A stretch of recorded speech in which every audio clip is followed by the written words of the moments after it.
Magandang araw sa inyong lahat at welcome sa aking channel.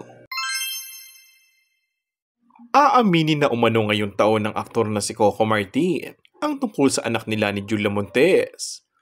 Ito ay matapos na unti-unting mas naging bukas sila sa publiko sa kanilang tunay na relasyon. Ayon nga sa aktor, ayaw niyang ipagkait kay Julia na hindi man niya lang ito maipagmalaki o maiflex, kaya't inaasahan na sa taong ito ay all-out na ang pasabog na aaminin tungkol sa kanilang mga anak. Nauna nang naging agaw pansin sa maraming netizens at fans ang pagtawag kay Julia Montes bilang nanay at tatay naman ang tawag nito sa aktor. Nangangahulugan ngang ma-involve na umano ng mga bata sa kanila. Hindi naman umano magiging big deal sa mga netizens ito dahil kahit nga daw hindi umamin ay halata naman sa mga kilos at maging ilan sa mga kasama sa showbiz ay alam na ang tungkol dito.